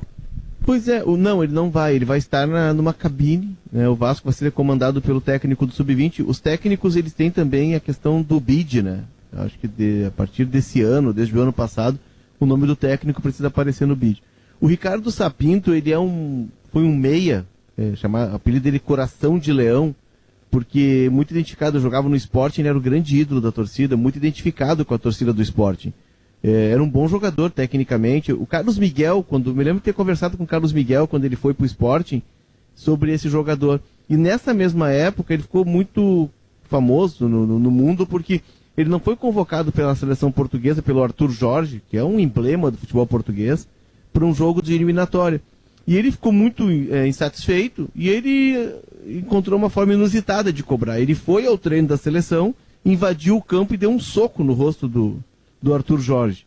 Aí o auxiliar técnico, que até trabalhou com o Gesualdo no Santos, interveio e a briga acabou no estacionamento do estádio diante de todas as câmeras, né? E aí ele levou 13 meses de suspensão e tal, e teve a carreira um pouco prejudicada por isso. Um líder poderado, aí ele virou diretor Léo? técnico do Sporting. E aí teve um episódio com o goleiro do Sporting e o Liedson manifestou a favor do goleiro e o Sapinto, como diretor executivo, foi cobrado do Liedson e também agrediu o Liedson. Né? O Liedson ficou com o rosto desfigurado e tal. Ele é um cara extremamente sangue quente. Como técnico, ele teve uma campanha muito boa no Sporting também. Né? Ele foi vice-campeão da Liga Europa. Ele fez bons trabalhos no Braga e no Belenenses, que são clubes medianos. E passou por Sérvia, pela Polônia, pela Grécia. Ou seja, ele ainda não se afirmou como técnico. Tem 48 anos e está à procura do espaço dele. Agora, é uma combinação tanto explosiva. Um clube como o Vasco, com um ambiente político muito conturbado, né, sempre nervoso, o ambiente político do Vasco, efervescente, e um clube que está atrasando salários. E aí tu contrata um técnico estrangeiro no meio do campeonato. Com esse temperamento, tomara que dê certo. Eu torço muito pelo Vasco. Eu torço sempre pelos clubes de camisa pesada do futebol brasileiro. Né? Acho que os grandes têm que se tornarem grandes para campeonatos ficarem equilibrados. Mas vamos combinar, não é uma combinação que tem chance de dar certo. Essa química pode dar explosão. A chance de ter errado é enorme, porque essa direção do Vasco não é uma direção profissional, né? A maneira como o Ramon foi demitido não tem cabimento. O vice de futebol chegou a dizer assim como argumento, as coisas não estavam dando certo. Esse foi o argumento, assim, intelectual para a demissão do Ramon. O problema do Vasco não é o treinador. O problema do Vasco é o Vasco. Essa tentativa de contratar o Ricardo Sapinto é uma tentativa de contratar um novo Jorge Jesus só por ele ser português. Entende? É isso. É um técnico que pode dar certo, pode fazer bons trabalhos aqui adiante, mas até agora não tem nenhum trabalho que o indique fortemente para assumir um clube grande como o Vasco, enfim. E esse histórico dele de brigar com jogadores é muito perigoso. O Dudu Cearense, que trabalhou com ele na Grécia, foi entrevistado essa semana e ele passou uma recomendação para os jogadores do Vasco: olha, não briguem, não discordem do técnico, porque senão vai ter problema, e não queiram mais holofotes do que o técnico. Então, assim, com um perfil desses é complicado no futebol brasileiro dar certo, sinceramente. Pelo menos agora se bota a ordem certa, né?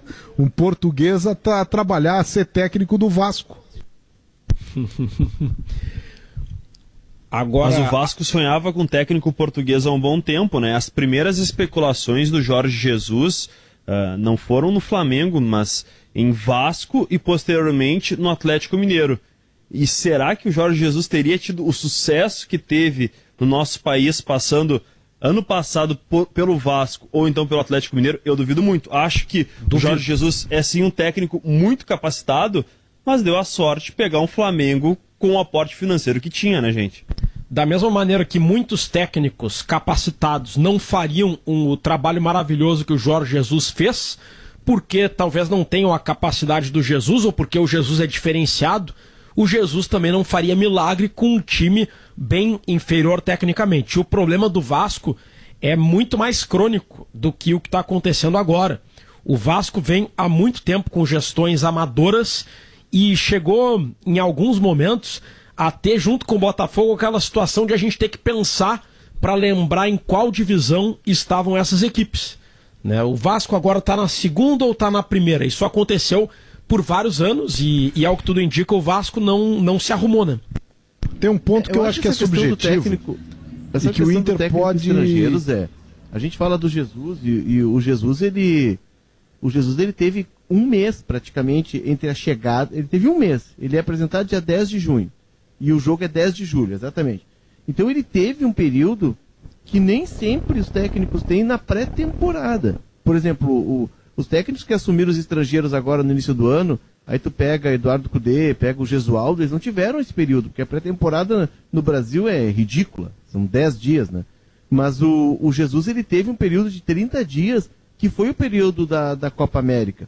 E todo o foco da torcida estava na seleção, e ele pôde trabalhar de forma muito sossegada, conhecer os jogadores, conhecer a realidade do clube, e pegou um clube estruturado. E agora o Vasco, Zé, pega um técnico estrangeiro que não tem um histórico de grandes conquistas, é um técnico com temperamento forte, e larga para ele um time no meio de um campeonato em que o que menos se tem é tempo para treinar. Me parece também a manobra política do Alexandre Campelo, porque tem eleição do Vasco agora, né? O que eu estava vendo do Vasco é o seguinte, o Inter pode contar com uma coisa que é um pouco subjetiva, mas que pode acontecer no Vasco, que não é técnica, não é tática. É a reação do grupo à saída do Ramon, é em definição, o novo técnico ainda não deve estrear, não tem tempo, sabe? A situação é essa, porque foi uma saída que ao Brasil inteiro surpreendeu, e que eu não sei se no Vasco, do jeito que a coisa no Vasco, a gente tem falado sobre isso, se vai ter aquela coisa assim, vamos jogar mais porque o técnico novo tá aí. Não, o Vasco do ano passado ainda, o Vasco do Luxemburgo, não sei se vocês lembram, ele era um Vasco que contava muito além do trabalho de técnico, com um trabalho de interno, e o Vasco do Ramon também, ele tinha muito de uma coesão de grupo. O grupo jogava, não pelo técnico, mas jogava por si. Eu não sei se esse momento da queda do técnico não desarma um pouco o Vasco nesse sentido. Não sei as lideranças do Vasco dentro de campo, quem pode aglutinar o time para daqui a pouco fazer uma superação contra o Inter hoje. Eu acho que o Inter pode tirar proveito desse momento turbulento do Vasco. Só para vocês terem uma ideia, o filho do Antônio Lopes, Júnior Lopes, que foi auxiliar no Grêmio, com o próprio Luxemburgo, depois passou pelo Cruzeiro, foi auxiliar do Mano, naquele bicampeonato da Copa do Brasil, fez outros trabalhos, chegou a trabalhar em clubes como treinador, ele era auxiliar técnico do Vasco. Ele foi comunicado às 10h30 da manhã que seria o técnico do Vasco contra o Internacional, no jogo que o Vasco teve agora nesse meio de semana. Pois bem, ele deu um treino, armou o time, encaminhou, e no final do dia ele foi comunicado que também estava sendo desligado. Quer dizer, toda a preparação que o Vasco fez para o último jogo foi pensando com um técnico que acabou sendo demitido depois, e o técnico do Sub-20 que assumiu de forma interina. Então mostra toda essa bagunça. O Vasco demite, tem um auxiliar para comandar o clube, demite esse auxiliar depois de ter dado um treino já para focar. Então toda a preparação foi atrapalhada para um novo profissional chegar. Então o Vasco realmente, e já começa a gestão errada, né? Porque o Alexandre Campelo, que até tem boas ideias, boas iniciativas lá no começo, ele era vice de uma chapa e é feita uma manobra jurídica para que ele concorra à presidência. Ele meio que dá um golpe na antiga chapa dele e contando com o apoio do ex-presidente, saudoso Eurico Miranda, que acaba, digamos assim, dando um golpe jurídico, um golpe na eleição para que o Alexandre Campelo chegue à presidência. Isso é reflexo. Saudoso na questão humanitária. Desculpa, Rodrigo, só para não perder a chance da piada. Perco o amigo, mas não perdo a piada. Saudoso na questão humanitária, obviamente, né? Família e tal, porque pro futebol não tem saudade nenhuma do... Era um dirigente à moda antiga, né? Mas concordo contigo na forma de dizer, né, Diogo? Eu acho que o Eurico Miranda foi um grande dirigente no tempo do amadorismo, no tempo dos cartolas. Na era do profissionalismo, ou que deveria ser a era do profissionalismo, dirigentes dessa estirpe já estão ultrapassados. E, a meu ver, essa politicagem, esse amadorismo é o que mais prejudica o futebol brasileiro. O Vasco demitiu o Ramon porque tem eleição, aí tem que trazer um técnico de impacto, um estrangeiro, para ser um cabo eleitoral. Aí, se der errado, demite e bota outro. Sem planejamento. Eu não sei se vocês acompanharam a entrevista de hoje. Por favor, vai. Não, só para não perder o gancho, desculpa te interromper, mas eu acho que não, Rodrigo. Eu acho que o Eurico Miranda, mesmo no tempo dos dirigentes da moda antiga, ele foi muito prejudicial para o Vasco. Porque o Vasco está colhendo agora tudo que foi feito lá atrás, porque com essa ideia de ter um presidente, um coronel. O Vasco viveu um longo período numa era do coronelismo. E isso está se refletindo agora, né? E mesmo depois, né, o Eurico Miranda fora do poder, com o Roberto Dinamite, ele interferiu muito, e na eleição, como disse muito bem o Simon do Campelo, ele interferiu bastante, e o Vasco hoje, mesmo com o tamanho que tem, está sofrendo muito pelos erros cometidos ali atrás, por ter entregue o clube na mão desse dirigente. Eu não tenho motivo nenhum para defender o Eurico Miranda ou para exaltar a figura dele como dirigente, mas eu não consigo, Léo, e claro, respeitando a tua opinião, mas eu não consigo não respeitar um dirigente que ganhou Brasileirão 97, Brasileirão 2000, Libertadores 98. Eu acho que se a gente fosse escrever um livro da história do Eurico Miranda para o futebol brasileiro, tem muitos capítulos negativos, mas há capítulos positivos também, porque ele liderou times do Vasco, Zé, que estão na história, que deixaram um legado para o futebol.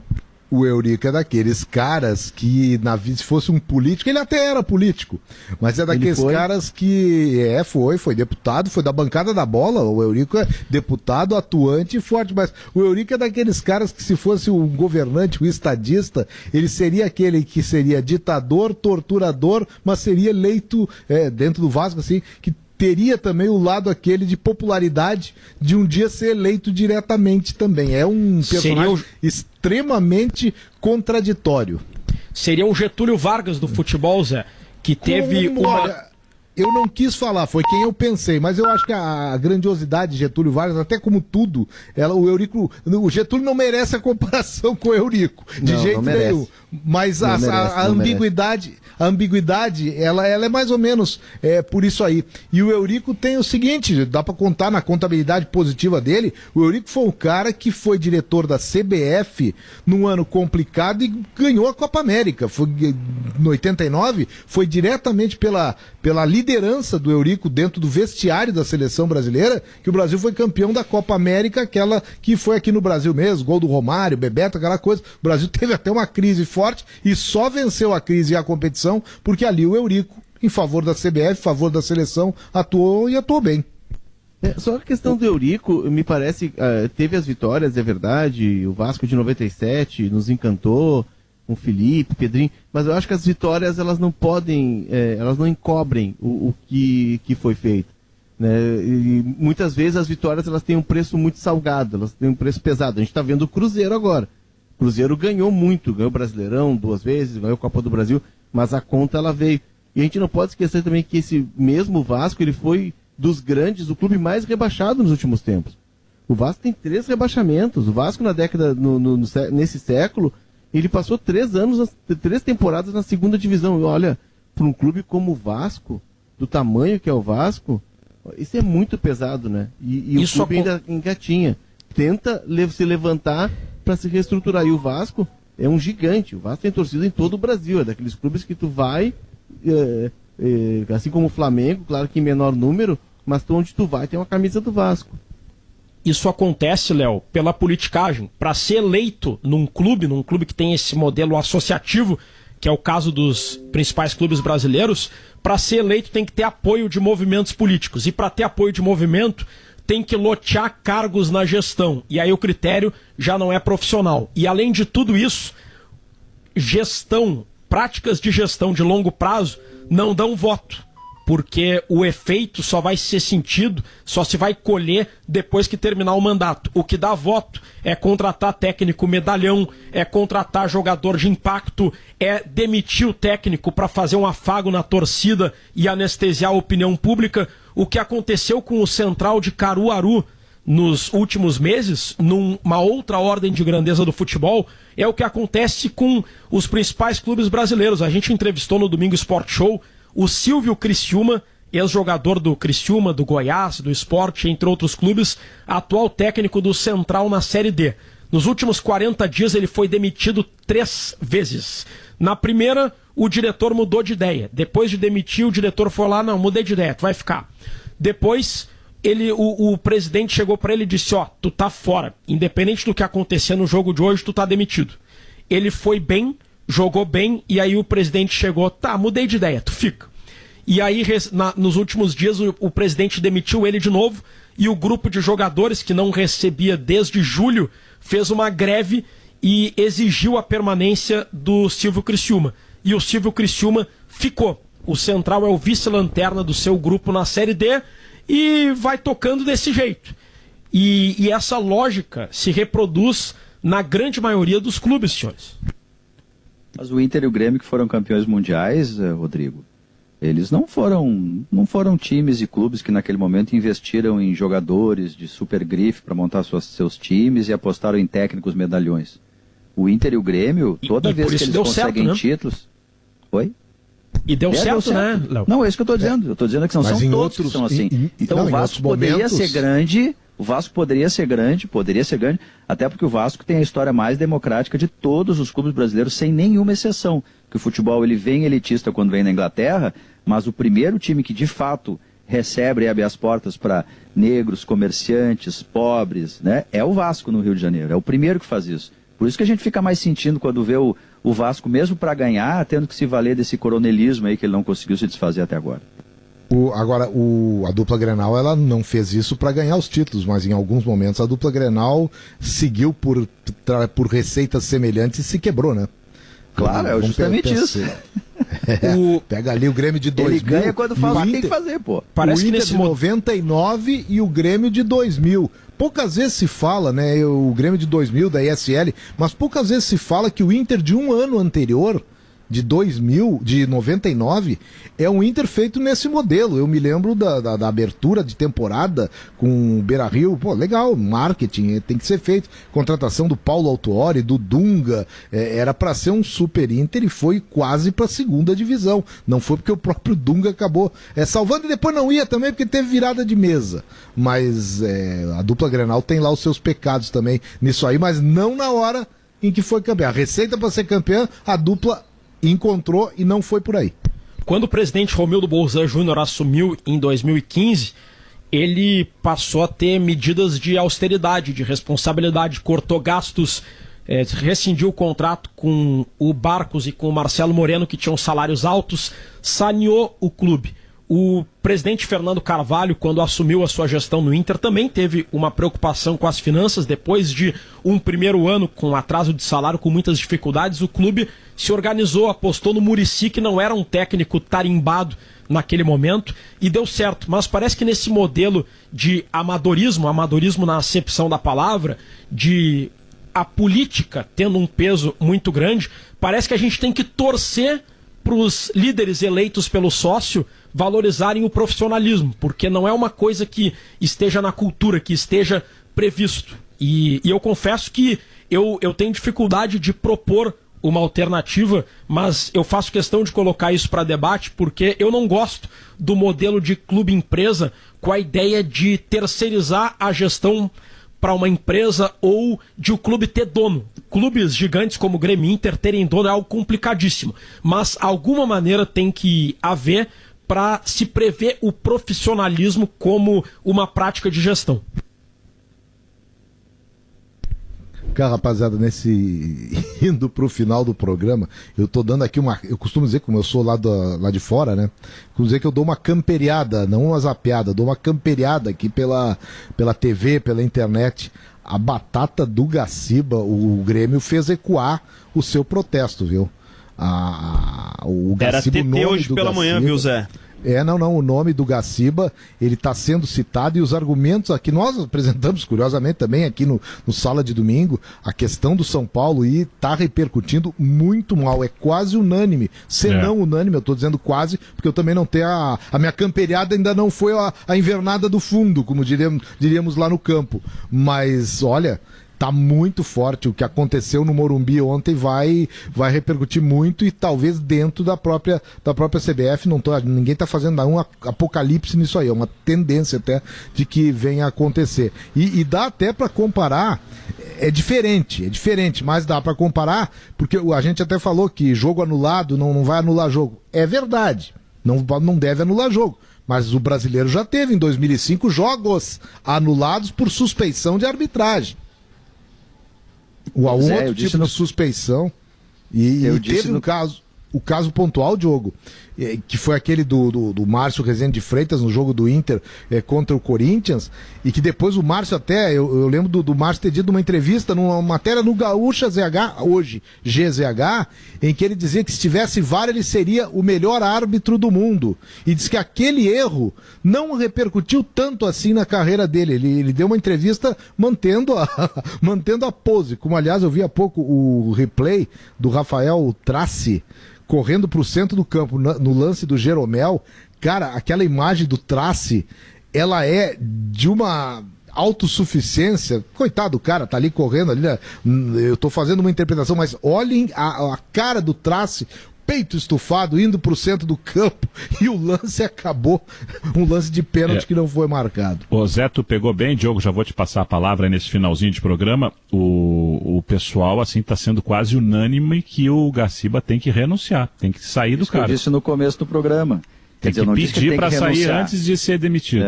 Eu não disse que ele, eu não disse isso assim, não defendi isso, não é isso que eu quis dizer. Mas é o que me parecia muito claro, eu falei no começo do programa, até publiquei em Gaúcha ZH agora, o alvo do Grêmio pós-Morumbi é Leonardo Gaciba. E é uma opinião meramente, entende? Não tem nenhuma informação assim de bastidor que indique nada disso. Mas o que me parece claro, fazendo uma leitura do Grêmio, quando o Grêmio pede a suspeição, o Grêmio sabe que não vai pedir, não vai conseguir anulação do jogo. Não tem precedente na história do futebol que se faça isso, né? O Grêmio atira na suspeição, mas ele mira no Leonardo Gaciba. Porque essa é uma resposta forte, né? Olha, sei lá, se eventualmente cai o chefe de arbitragem, bom, aí tu pode ter uma nova rediscussão, entre aspas, né? De como vai ser utilizado o VAR, a relação com os clubes, enfim. Então, assim, me parece que o alvo do Grêmio, politicamente, minha opinião, é o Gaciba, não é a suspeição do jogo. Mas se numa medida... Os guris podem me ajudar a lembrar, Zé, e se também numa... tem Léo... memória, mas teve um jogo recente que o Renato mandou um recado pro Gaciba. 2 jogos. Eu tô de olho, Gaciba. O Grêmio reclamou de uma arbitragem. Todo jogo ele manda, Léo. Todo jogo ele manda. Não, mas teve um que foi muito claro, sabe? Eu tô de olho, Gaciba. Faz 2 semanas, não foi, Zé? Não, nas 2 últimas entrevistas, antes da de ontem, Botafogo, ele falou de novo, e contra o Santos que foi o jogo. Esse foi aquele que ele avisou. Jogos. Esse foi que ele disse, olha, tô pegando leve, eu posso pegar mais pesado. E ratificou contra o Botafogo. Pessoal, fui me informar aqui com a direção do Inter, com o Lauro Hagman, vice-presidente de marketing. Hoje o Inter vai de camisa rosa e a cor do calção e das meias é preta. Vai ser bonito esse uniforme, hein, pessoal? Diferente. 4 minutos para as 3. Né? Nos 2 uniformes ele não tem preto, né? Eu vou contar que eu divirjo do relator. Eu sou conservador. O que eu vou fazer? Eu acho que preto não faz parte do vestuário colorado. Teria que ser mas branco, combina mais. Não, mas combina mais o preto com o branco. Eu gosto. Eu gosto. É porque a cor do símbolo ficou bonito essa combinação com o rosa da camisa, né? Não, bonito vai ficar, não tem dúvida que vai ficar bonito, só que não é cor do Inter. Então pode jogar de... Mas a camisa é rosa com preta, Zé. Mas tudo bem, mas bota o calção branco. A seleção brasileira, por vezes, eu acho que fica muito bonita a combinação quando ela joga de calção branco e camisa amarela. Eu não gosto de ousadia tipo a do Sport Recife, que toda semana parece com um uniforme extravagante. Agora, uma extravagância de vez em quando, não vejo problema, viu, Zé? A extravagância do Inter vai ser no Novembro Azul, jogar de azul. Aí que eu quero ver. 3 minutos para as 3 da tarde. Leonardo Oliveira, obrigado pela participação aqui no Sala de Domingo, Léo. Grande abraço. O Zé falou da seleção de camisa amarela e calção branco, me remeteu para a estreia na Copa de 86, Brasil e Espanha, 1-0. E teve um golzinho sem vergonha do Michel, que graças a Deus eles não deram. Mas não tinha VAR? A seleção de calção branco e camisa amarela me remete para esse jogo. Diogo Olivier, obrigado, Diogo. Valeu, gente. Bom domingo ensolarado para todos aí. José Alberto Andrade, o comentarista de Corinthians e Flamengo. O que dá para esperar, hein, Zé, desse jogo? Pô, eu tenho muita curiosidade de um Flamengo que tem alguns importantes desfalques, mas que tem uma reposição maravilhosa. No Flamengo, sabe qual é a minha curiosidade? Independente de tabela e tudo, é aquela coisa assim de gostar do jogador, de achar que o momento é dele. Eu quero é ver o Pedro jogar. E do outro lado eu quero ver como é que o Wagner Mancini tá remendando esse time do Corinthians, que também tem desfalques. O Jô é o grande desfalque do Corinthians. Então eu tô de olho nos atacantes. Eu quero, como diria a música, aquela que a gente usa no pré-jornada, eu quero é ver gol. No Corinthians não tem o Jô, tem o Bozelli. Mas no Flamengo não tem o Gabigol, mas tem o Pedro. Então tá, Zé, você volta daqui a pouco. Valeu, Rodrigo Oliveira. Valeu, um abraço, Manhago e amigos. Simon Bianchini, obrigado, Simon. Valeu, Manhago. Volto no pré-jornada atualizando toda a situação do Grêmio e a reclamação junto à CBF. E para fechar a participação dos nossos convidados, Rafael Gomes, vamos de novo aí esboçar o time do Inter para pegar o Vasco 6h15, Rafa. Marcelo Lomba, Rodinei, Rodrigo Moledo, Zé Gabriel e Moisés, Rodrigo Lindoso, Edenilson, Patrick, Marcos Guilherme ou Praxedes, Thiago Galhardo e Abel Hernandes. Volto logo mais no pré-jornada. Senhores e senhoras, este foi o Sala de Domingo, a sua programação na Gaúcha, o debate com gostinho de churrasco. Uma última informação também agora do programa é que o Ceará acaba de anunciar nas suas redes sociais a contratação do atacante Felipe Viseu. aquele mesmo que foi do Grêmio aí na temporada passada, vem para ser centroavante do Ceará, reforço para a sequência da temporada. Gaúchos em campo, daqui a pouco, Série D do Campeonato Brasileiro em Caxias, tem Caxias e Novo Horizontino, em Tubarão, Santa Catarina, Tubarão e Pelotas, e em Ijuí, 5 da tarde, São Luís de Ijuí e Marcílio Dias. Pela Série C, daqui a pouco também, o Ipiranga de Erechim joga em Londrina contra o Londrina.